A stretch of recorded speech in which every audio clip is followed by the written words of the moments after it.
Bueno, pues como sabe usted, esta semana, para ser precisa, el día 8 se conmemora el Día Internacional de la Mujer. Es una fecha en la que se recuerdan las luchas por reivindicar los derechos de las mujeres, sus conquistas, pero también por los desafíos pendientes. Esta tarde me acompaña María Elena Esparza Guevara. Ella es presidenta de Hola Violeta AC y también consejera en género del Consejo Ciudadano de la Ciudad de México.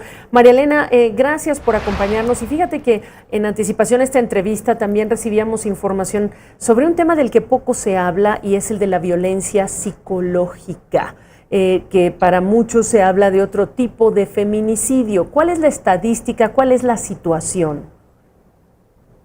Muchas gracias, Gabriela, a ti por el espacio. Buenas tardes. Y sí, tienes razón, hablamos mucho menos de la violencia psicológica, quizá porque es menos evidente a la vista que la violencia física, por ejemplo, que nos deja marcas, ¿no? que cualquier otra persona puede ver o que intentamos maquillar. En cambio, la violencia psicológica pues puede estar ahí y nadie se da cuenta hasta que es muy tarde.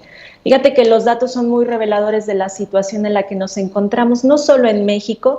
Te doy el de México, sí. 51.6% de las mujeres mexicanas sufren violencia psicológica o emocional, pero es un problema que tú sabes muy bien, está explicado a escala global, incluso por ONU Mujeres, que afirma que 1/3 de las mujeres en todo el mundo sufrirán violencia psicológica en su vida.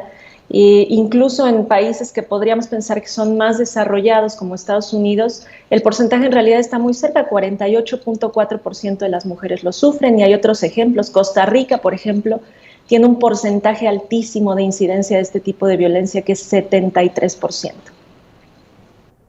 ¿Qué constituye la violencia psicológica específicamente?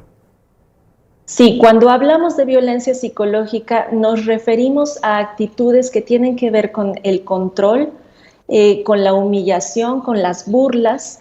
Tenemos una herramienta de referencia que es muy útil y yo recomiendo a todas conocer, se llama Violentómetro, lo desarrolló el Instituto Politécnico Nacional y tal cual es como un termómetro que nos muestra, digamos, los rangos de violencia desde la más sutil. Ojo, aquí es importante precisar, no estamos hablando de la menos peligrosa o la menos mala, simplemente de la más sutil hasta ya los grados extremos que pues obviamente concluyen el feminicidio. Entonces hablamos de bromas hirientes, de chantajes, incluso la ley del hielo, ¿no? Que a veces podría parecer como, bueno, es normal en la pareja, no. Hacerle ley del hielo ya es una forma de violencia emocional. Los celos, sin duda, que con frecuencia se disfrazan de protección. Y esto es importante decirlo porque desde el sistema patriarcal pues se normalizan ciertas conductas y una de ellas, una de las claves es celar, ¿no? Celar, te celo porque me importas, quiero saber en dónde estás porque me interesas. Entonces, cosas tan cotidianas que pueden ser como mándame tu ubicación o mándame una foto de con quiénes estás, las descalificaciones, hacer sentir culpa, que Gabriela, esto es algo central porque ahí empieza, digamos, el caldo de cultivo por el cual después las mujeres no están listas, han sido tan desarmadas emocionalmente que no están listas para denunciar y reportar la violencia, porque el agresor les hace sentir que es su culpa. María Elena, ¿cuánto se ha investigado? ¿En qué tipo de circuito se da? O estás, ahora que mencionas la pareja, pero estoy tratando de abrirlo a otro tipo de circuitos en donde ustedes hayan estudiado ese tipo de violencia psicológica.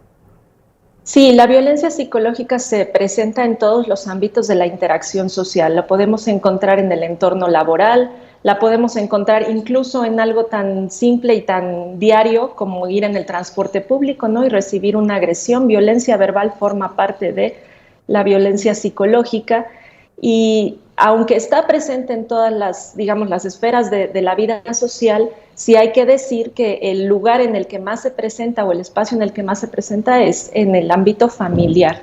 Hay un dato muy interesante del Consejo Ciudadano de la Ciudad de México que tiene una línea de atención para las mujeres en este país y está abierta. De hecho, recibimos muchas llamadas de América Latina e incluso de España, que nos revela que en 8 de cada 10 casos el agresor de una mujer es un varón que además está en su entorno familiar.